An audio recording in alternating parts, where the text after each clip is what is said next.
Shavua Tov.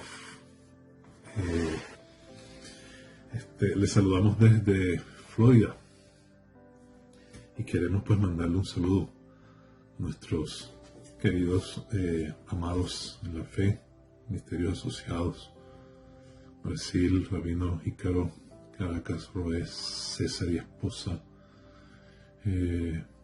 Oriente de Venezuela, Roé, David González y esposa, Estado de Florida, Roé, Regis, Alvarado y esposa, y pues todos los que nos siguen, ¿verdad? Pertenecen al cuerpo, a la comunidad de Roé en cualquier parte del mundo donde esté. Un gran saludo y un abrazo desde acá. Estamos comenzando la semana, entonces decimos Shavua Tov, ¿verdad? Y quisiera tocar o terminar la enseñanza anterior, cuando hablábamos de las advertencias que nos dio Yeshua respecto a los lobos que están afuera y los lobos que están adentro. Y él tomaba entonces como ejemplo ese profeta, ¿no? Ese profeta, entonces hacía la alusión a los líderes, ¿verdad? Que están adentro, que estaban disfrazados de ovejas, pero por dentro eran lobos rapaces. Entonces, siguiendo eso, porque esto tiene que ver con la pureza, tiene que ver con lo que es la integridad, ¿verdad? Y tiene que ver con lo que es una relación de pacto. Entonces, cuando hablamos de una relación de pacto, esa relación que tenemos nosotros como hijos ante nuestro Padre Celestial.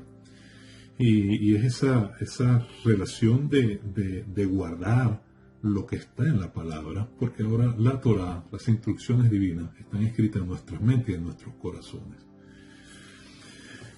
El rabino Asher Intuire, él hizo un análisis bien interesante porque él hace una relación con respecto a la integridad y la pureza de María, ¿verdad? La madre de Yeshua, y la actitud de Zacarías, ¿no? Saludamos a Carlos Eduardo, Shalom desde acá, y a todos los que nos están siguiendo en este momento. Entonces, lo que el rabino Asher Intuire compara es bien ilustrativo, bien interesante, porque nos damos cuenta que cuando el ángel le da la palabra a Zacarías, Zacarías no creyó en el poder. Pero cuando le da la palabra a Miriam o a María, María sí creyó en el poder, pero se preocupó por su pureza. Entonces él dice, ahí está la diferencia. María estaba preocupada por su propia pureza, Zacarías dudaba del poder de Adonai. Hay una gran diferencia entre nuestra pureza y el poder. Debemos preocuparnos por nuestra pureza. No tenemos que preocuparnos por el poder, aunque él aclara y dice que el poder es necesario, porque por medio del poder es que vamos a poder tener pureza, ¿no? Entonces él dice, el amor de Adonai, del Señor, de Dios, es la cualidad más alta, es el amor. Luego viene la santidad y de tercero viene el poder. Habrá muchas pruebas en nuestras vidas. Elegir la pureza sobre el poder, integridad sobre la prosperidad, lealtad sobre el éxito. Debemos ser como Miriam. Vamos a preocuparnos por mantener la pureza en medio de un mundo impuro y al mismo tiempo tener confianza en que Adonai tiene todo el poder necesario. Entonces, esto me llama mucho la atención porque tiene que ver precisamente con lo que hablamos en el tema pasado. Ahora bien, el punto de la pureza, de la integridad, de la santidad, de estar en una relación de pacto, eso nos lleva a ser precavidos y a tomar en consideración las advertencias que Yeshua nos ha dado. En Mateo 21 nosotros vimos, ¿verdad? La semana pasada, Matitiahu 21, creo que lo hablamos.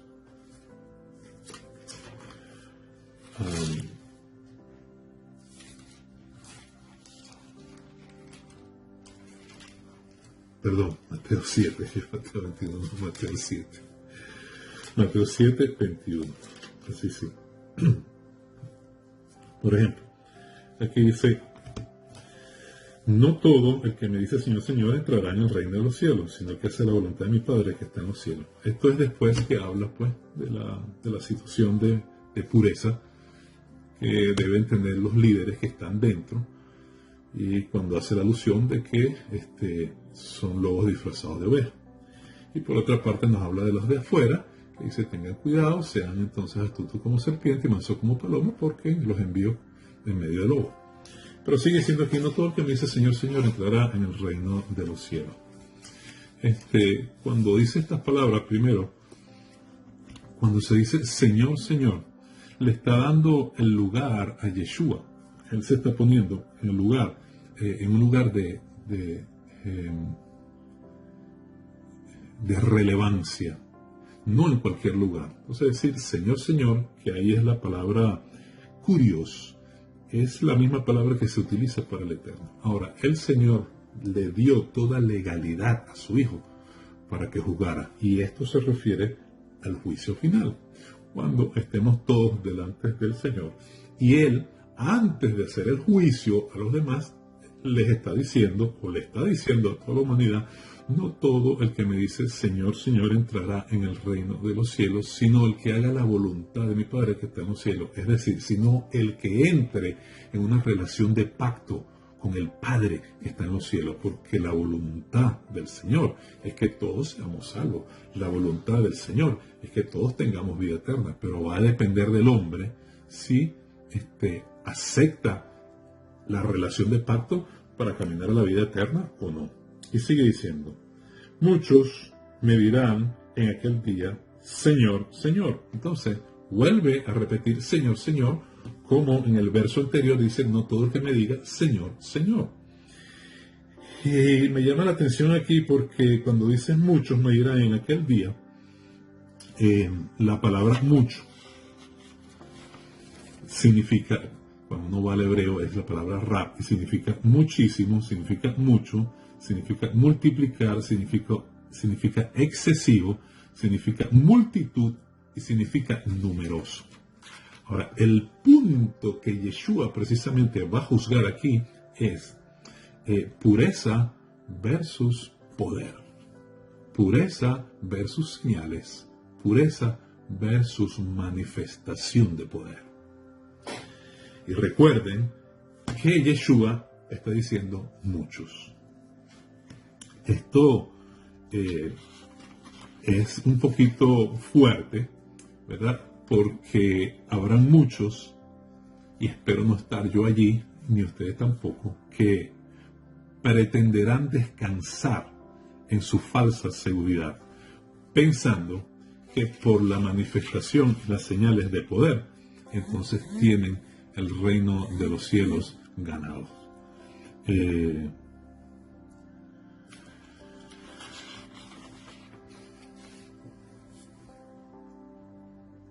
rabino Tinhek, en relación a esto, él dice, vivían bajo la falsa presunción de que sus actividades religiosas le habían dado una entrada segura al reino de los cielos.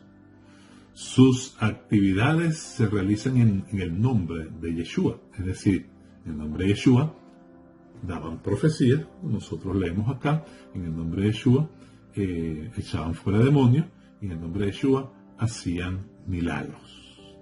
Entonces la pregunta es, si en verdad los que son rechazados son los falsos profetas que se han engañado a sí mismos y al pueblo, entonces bien podríamos preguntarlo, ¿con qué poder pudieron realizar tales hechos milagrosos? Porque aquí está diciendo muchos, en aquel día me dirán, Señor, Señor, no profetizamos en tu nombre no echamos fuera demonios, en tu nombre no hicimos muchos milagros. Entonces me dirán, entonces yo diré, nunca os conocí, apartado de mí, hacedores de maldad. Cuando aquí dice, en aquel día me dirán, Señor, Señor, es porque había o habrá una aparente seguridad de que Yeshua los está juzgando mal. De que, caramba, yo estoy segurísimo que voy a la vida eterna, pero lo que se está juzgando aquí no es la manifestación de poder, lo que se está jugando aquí es la pureza. Y para que nosotros estemos en pureza, nosotros tenemos que entrar en una relación de pacto. Entrar en una relación de pacto significa que yo voy a someterme a la palabra del Señor, porque la palabra es Yeshua, y por su espíritu, el poder de su espíritu, yo voy a caminar en esa pureza que Él me da para nosotros entonces poder tener la vida eterna. Por eso es que entonces Yeshua acá les está diciendo, muchos en aquel día me dirán, Señor, Señor, no profetizamos, no hicimos milagros, no hicimos tales cosas. Y ahí vamos a entrar entonces en otro punto que es bien delicado, y es la manifestación de poder cuando no hay pureza. Y la manifestación de poder cuando no hay pureza nos va a llevar a algo que se llama hechicería. Nos va a llevar a algo que la palabra llama el espíritu jezabélico. Y es por ello que entonces en el libro de Apocalipsis, ¿verdad? Apocalipsis capítulo 2, verso 20, el Señor da una gran advertencia. Apocalipsis capítulo 2, ¿verdad? Verso 20 dice, pero tengo, refiriéndose a Tiatira, tengo unas pocas cosas contra ti, que toleras que esa mujer Jezabel, que se dice profetiza. Ahí está el punto. Y muchos me dirán, Señor, Señor, en tu nombre profetizamos e hicimos señales. Y yo quiero que te entienda que cuando se habla de Jezabel, estamos hablando de una mujer que tenía poderes espirituales para hacer señales también. Cuando el profeta los reta a ellos para ver si Baal bajaba o para ver si Adonai era el único verdadero, ellos hacían eso porque había manifestaciones de poder entre ellos. No es porque era la primera vez, vamos a ver si Baal, no. Era normal. Cuando nosotros leemos la literatura antigua nos damos cuenta que sí había situaciones donde había manifestaciones de profecía y señales. Y eso es precisamente lo que está diciendo acá. Hay manifestaciones de profecía y hay manifestaciones de señales. ¿Por qué? Porque hay un espíritu que se dice ser profeta y es Jezabel. Ahora, el punto de Jezabel era precisamente que de una forma muy sutil quería quitar la adoración, la pureza y la realidad, la verdad de una adoración genuina al Señor y ponerla que no era. Y eso es idolatría. Por eso aquí sigue diciendo, Jezabel, que se dice profetiza, enseña y seduzca a mi siervo a fornicar y a comer cosas sacrificadas a los ídolos. Y le he dado tiempo para que se arrepientan, pero no quieren arrepentirse de su fornicación. La fornicación o el adulterio, cuando tú lo llevas a la parte espiritual, es precisamente adulterio espiritual. Es idolatría. Es idolatría. El rabino David Stern en relación a esto dice, esa mujer Jezabel, es decir, alguien que se parece a la reina de Acab, o tiene similitud con la reina de Acab, Jezabel, apoyó la idolatría y estuvo peligrosamente cerca de eliminar la verdadera adoración al Señor. Evidentemente, la mujer jezabélica inyecta ocultismo, ahí está, y otras prácticas demoníacas en la comunidad mesiánica. Entonces, el ocultismo, que no es más que una manifestación de poder, pero sin pureza, es la evidencia de que allí está Jezabel. Es la evidencia de que hay un espíritu diferente, por lo cual el Señor en aquel día dirá, no es que no te conozco ahorita, no es que empezaste bien que me metes mal, no, es que nunca os conocí, dice la palabra. Nunca os conocí, porque el Señor está viendo el pasado antes del presente y el futuro. Entonces ya está jugando de una vez, porque él lo sabe todo, absolutamente todo, antes de todo. Entonces, nunca os conocí. No es que no te conozco ahorita, nunca os conocí. Entonces, cuando yo hablo de estas cosas, a mí realmente me da temor a mí mismo y le pido al Señor que tenga misericordia de mí. Yo en esto quiero ponerme primero, pero son palabras que se pasan muy rápidamente y estamos viviendo tiempos tan difíciles que esto constantemente hay que recordarlo y hay que decirlo. Entonces, vuelvo y repito, si en verdad los que son rechazados son los falsos profetas que han engañado a sí mismos y al pueblo, entonces nos preguntamos, ¿con qué poder pudieron realizar tales hechos milagrosos? O sea, si no hay pureza en el liderazgo, en el profeta, el maestro, el pastor, el evangelista, porque el Señor está juzgando las cabezas. O sea, pues todo juicio empieza por casa y por arriba, por la cabeza. Y eso tiene que bajar igual. O sea, así como es juzgado, la cabeza también, el cuerpo es juzgado. Pero entonces estoy diciendo, no es que no es a los profetas nada más y a nosotros no, a todos, pero está comenzando por la cabeza. Entonces, ¿cuál es el poder que se manifiesta allí? Ahorita lo vimos entonces en Apocalipsis. El poder de Satanás. Y yo le he oído esta realidad que es bien dura a dos personas que han hablado bien claro. El rabino Tim Heck y el pastor José Sánchez, que fue un ex brujo, donde él dice que como brujo hacía manifestaciones de poder y sanaba y profetizaba y ciencia y todo, pero no estaba el Señor allí. El asunto es que debe haber una relación de pacto, y esa relación de pacto es por el Espíritu y es espiritual. Tú puedes decir lo que tú quieras, pero si en el Espíritu no hay una relación de pacto, entonces el nombre que tú estás dando no tiene legalidad para que esa palabra o esa señal o ese milagro venga del que está sentado en el trono. Y ahí es donde se mete Satanás, disfraza las cosas y hay entonces manifestación de poder, hay todo esto, pero el vaso no está limpio, pero no hay consagración, pero no hay entonces pureza. Entonces, dice, aquí debemos recordar que Satanás, está hablando clarito, es el gran falsificador que imita el poder milagroso de Adonai, de Dios, para engañar. Así como los magos de Egipto pudieron producir milagros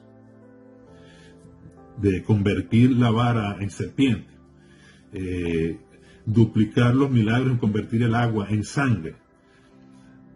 Así como el falso profeta, así también el falso profeta de Deuteronomio 13:1 realiza señales y prodigios, pero luego busca llevar a la gente a la idolatría. Bueno, pero eso es lo que hacía Jezabel.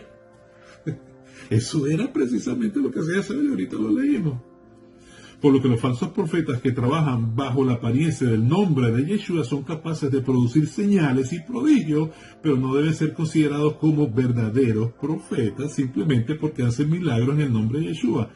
Es una vida de justicia, es una vida de santidad, es una vida de integridad lo que autentifica a un verdadero profeta o a un verdadero creyente. Entonces, lo que está diciendo acá nuestro hermano Tim Heck y lo que enseña este pastor también, y están en la palabra ambos, porque es lo que está diciendo, es que aunque se diga el nombre de Jesús, por no tener una relación de pacto, allí se mete el enemigo porque hay mentiras y hay milagros y hay prodigios y hay profecía y hay todas estas cosas, pero no hay la legalidad del cielo, y cuando venga el día del juicio, esas cosas van a salir a flote y posiblemente sea entonces tarde para algunos. Entonces, cuando la palabra aquí,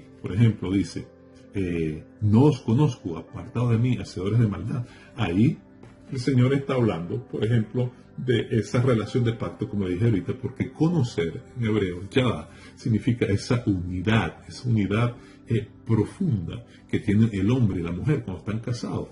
Entonces es una relación de pacto, y es así como el Señor ve entonces a Israel y se ve a él en esa relación de pacto, conjunta, unida, donde nosotros nos comprometemos a hacer lo que está escrito y Él se compromete a bendecirnos por nosotros obedecer lo que está escrito. Y eso lo vemos en Amós 3:2, donde dice, a vosotros solamente he conocido de todas las familias de la tierra. Por eso es que aquellos le dicen, no os conozco.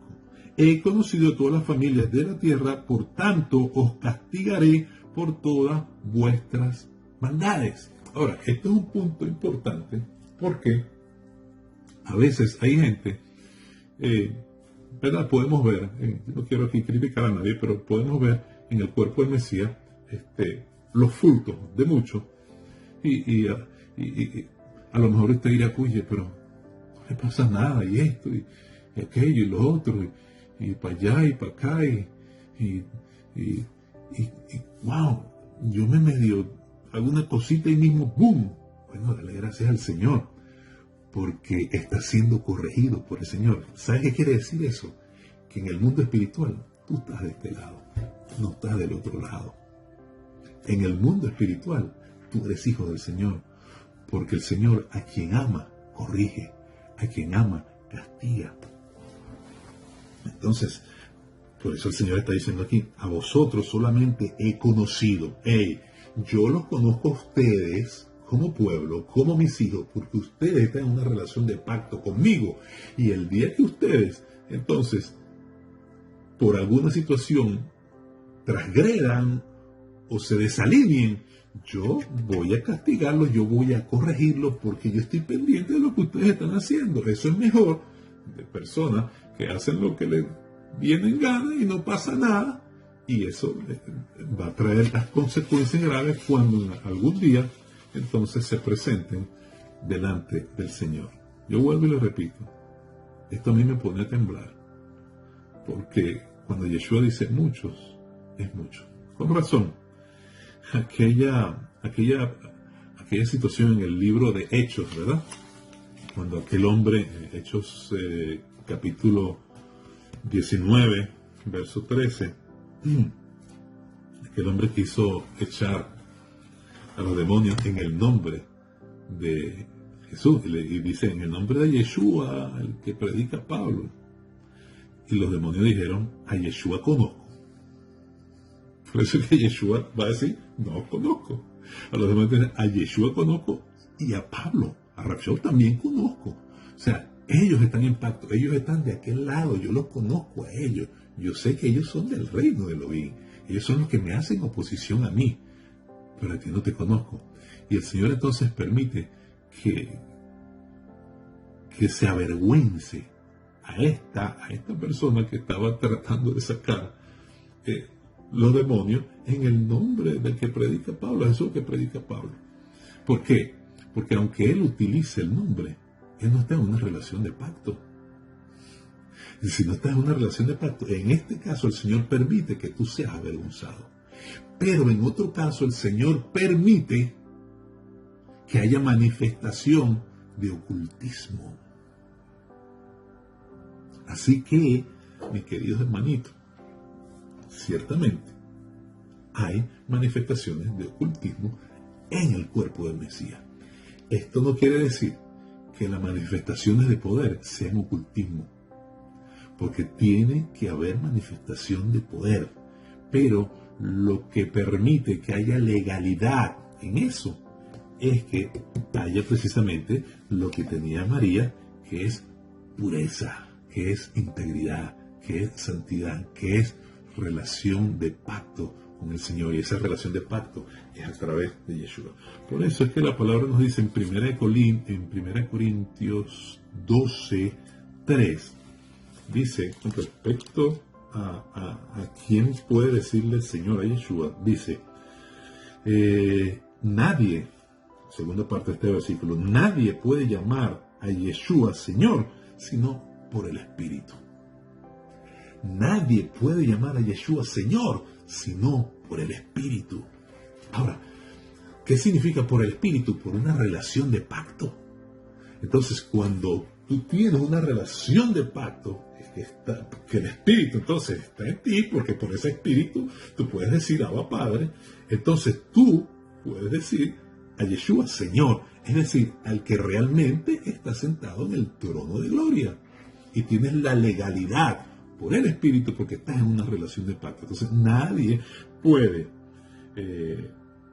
Primera de Corintios capítulo 12, verso 3. Y nadie puede llamar a Yeshua Señor, sino por el Espíritu Santo. Por eso es que en aquel entonces Yeshua les dirá, no os conozco. Mira, Señor, que no os conozco. ¿Por qué? Porque el Espíritu no estuvo en ellos. Fíjese, cuando hacían esas manifestaciones. ¿Y por qué no estuvo en ellos? Porque no había pureza. Por eso la Escritura nos dice que no contristemos el Espíritu. Por eso la palabra nos dice que guardemos, ¿verdad?, esta salvación con temor y temblor.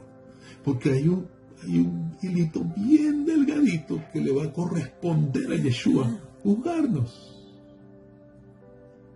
Y es allí, entonces, donde llegaremos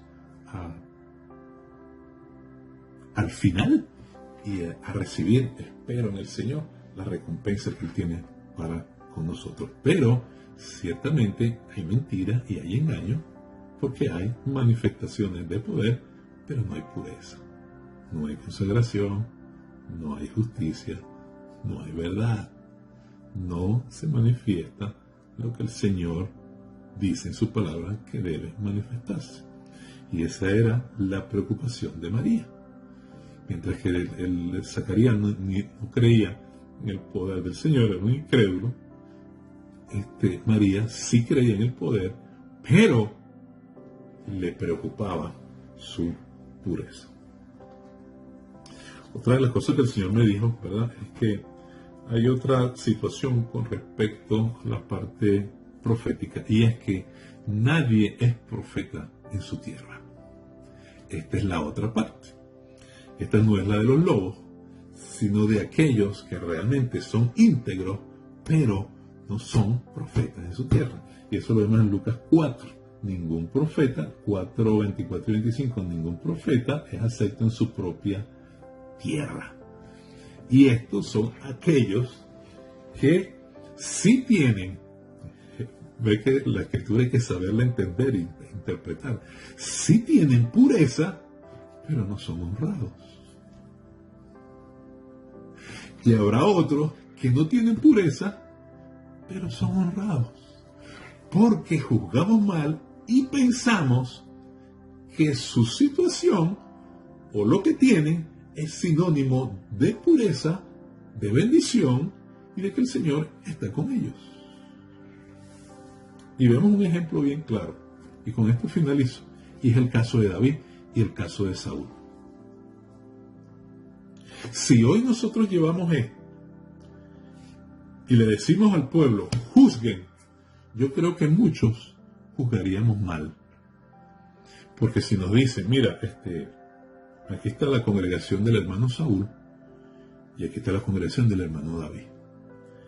El hermano Saúl es el rey de Israel. David, bueno, a él lo ungieron y el Señor dijo que él iba a ser rey, pero algo está pasando con el hermano David porque no pega uno. Y yo veo que a Saúl el Señor lo prospera y lo bendice. Mira todo lo que tiene, mira esa caballería, mira todo. O sea, el hombre cuye ha sido prosperado tremendamente. Y David, ni pan. Acá. El rey de Israel y tiene que pedir pan. ¿Pero qué rey es este? El rey de Israel y no tiene, tiene que meterse en una cueva con una parranda de lo que nadie quería. ¿Pero qué rey es este? Yo creo que el rey David tiene que orar. Algo está pasando en su vida, porque si el Señor lo ungió de verdad, él tenía que ser cabeza y no cola. Él tendría que tener esto, tendría que tener aquello, tendría que tener lo otro, Pero ¿cómo va a ser rey si está huyendo? ¿Pero cómo va a ser rey si no tiene que comer? ¿Pero cómo va a ser rey si no tiene ni dónde dormir? Tiene que meterse en una cueva con una parranda de gente que nadie los quiere. ¿Qué rey es este? No, yo me voy con el hermanito Saúl, porque yo veo que el hermanito Saúl está bendecido. El hermanito Saúl, oye, no tiene tantas cosas extrañas. Yo creo que hay que orar por David, porque, no sé, como que tiene que orar un poquito más. Jugaríamos mal Nadie es profeta en su propia tierra. Los de Israel no apreciaron el manto que el Señor había puesto en David. No todos, algunos, por lo menos hablando en este pasaje bíblico, en este caso. Y finalizo entonces con 1 Samuel capítulo 21. Ahí nos habla entonces la palabra de las situaciones que vivió nuestro amado David. Con razón el Señor habla de David y habla de que pues su corazón es como el corazón del Señor. O sea, ¿qué rey es este que tiene que hacerse el loco y casi pedir misericordia a los enemigos de Israel? O sea, no entiendo. O sea, ¿qué rey es este que se hace el loco y que la baba le baja por la chiva? O sea, ese es el rey que el Señor mandó. O sea, ese es el ungido. ¿Cómo un ungido se va a estar haciendo el loco? ¿Cómo un ungido va a estar con los filisteos? ¿Cómo un ungido va a estar babiándose la saliva? ¿Cómo un ungido va a estar pidiendo pan que no tiene ni para qué comer? ¿Cómo un ungido tiene que meterse en la cueva de Adulán con una parranda de gente toda extraña? ¿Qué ungido es ese? Yo no entiendo esto. Mira, Saúl no será muy perfecto, pero yo veo que Saúl está bendecido. Y ahí juzgamos mal. Porque juzgamos por lo que vemos, no por lo que el Señor ve. Y ese fue el problema, y siempre fue el problema así. Entonces, primera de Samuel, por ejemplo, el 21, aquí entonces David se esconde, ¿verdad? Y le pide misericordia al Aquis, rey de Gat. Pero en esto es lo que estaba, como lo dije la semana pasada, lo que estaba era marcando la ciudad. Y después que fue rey, las primeras que él pudo conquistar fueron las que él había marcado. Pero el hombre de la integridad, de la unción y de la legalidad de la palabra sobre su vida era David y no Saúl. Aunque Saúl tenía de todo y David no tenía nada. Pero eso era un proceso, eso era parte de su vida. Porque después el Señor le dio todo lo que le había prometido y se lo dio multiplicado. Pero en todas estas situaciones, David permaneció con un corazón puro. Y ahí está la manifestación de la legalidad de la palabra y de la gloria del Señor sobre una vida, sobre un hombre. La pureza de corazón. Pudo matar a Saúl, la pureza de corazón. Líbrame, Señor, de tocar al ungido. Pudo hacer cualquier cosa, pero se mantuvo en pureza. Entonces no es la grandeza, no es, tengo esto y aquello. La pureza, la santidad, la consagración, la justicia, la verdad, los frutos. Y pasó algo muy lindo en el capítulo 30, 29 y 30. Bueno, David sigue su rumbo una vez que marcó aquellos puntos pues estratégicos dentro de los filisteos, sale otra vez y al final hay una situación donde él tiene que pelear con sus enemigos porque le habían quitado lo que les pertenecía a ellos y al pueblo. Y fue tanta la aflicción que tuvo que orarle al Señor porque lo querían apedrear. Pero él va, le pregunta al Señor, el Señor le dice que sí, y él va y toma el botín. Y aquí hay algo bien interesante, y es que cuando él toma ya el botín, ya él siente, ya él ve que ya ha vencido y que ya su coronación está a un paso. Porque después que él pelea, eso lo podemos ver en 1 Samuel capítulo 30, después que él pelea con sus enemigos que toman el botín, los que van a la batalla con él, dice, mira, nosotros fuimos a la batalla, así que vamos a repartir el botín entre nosotros. Y David le dijo, no hagas eso, hermanos. 1 Samuel 30, 23, hermanos míos, de lo que nos ha dado el Eterno, quien nos ha guardado y ha entregado en nuestras manos a los mercadeadores que vinieron contra nosotros. ¿A quién os escuchará en este caso? El verso 26, cuando David llegó a Siglar, envió del botín, aquí está, a los ancianos de Judá, a sus amigos, diciendo: he aquí un presente para vosotros del botín de los enemigos de Adonai. Lo envió a los que estaban en Betel, en Ramot, en el Negev, en Jatir, en Aroer, en Sifmot, en Estemoa, en Racal, en las ciudades de Jezreel, en las ciudades de Ceneo, en Orma, en Corazán, en Atac, en Gibrón y en todos los lugares donde David había estado con sus hombres. Y lo bonito de esto es que una vez que David vence a sus enemigos en esta última batalla, en esta situación, él se acuerda de aquellos que le dieron la mano. Y levantaré a uno en el corazón como el de Adonai, como el mío.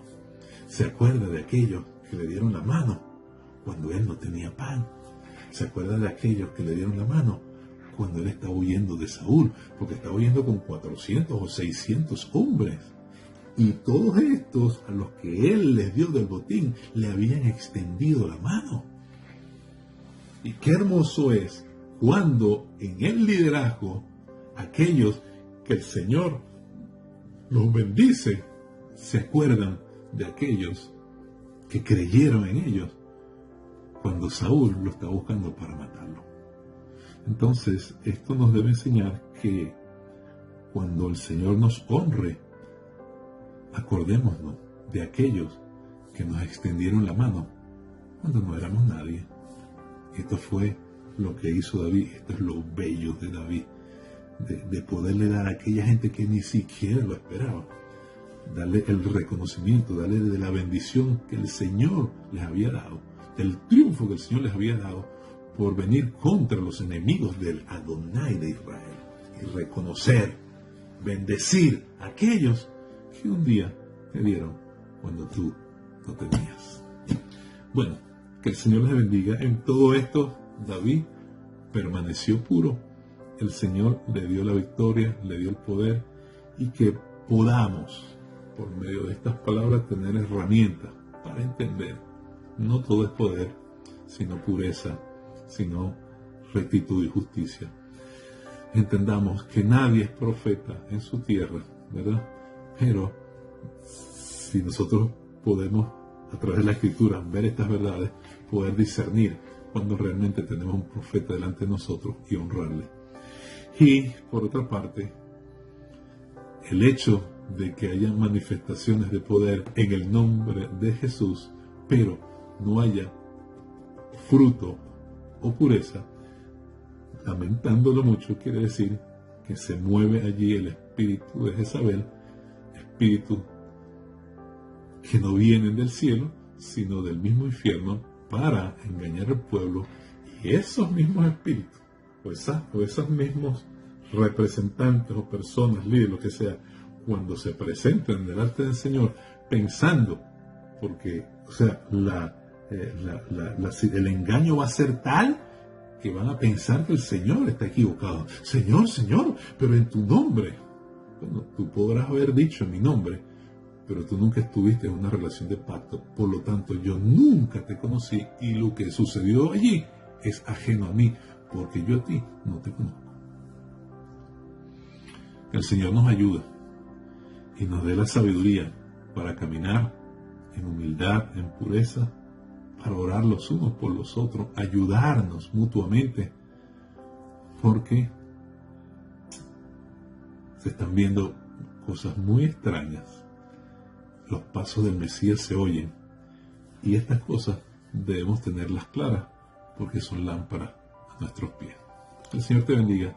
Será hasta la próxima oportunidad, y que tengas un Shavua Tov. Shalom.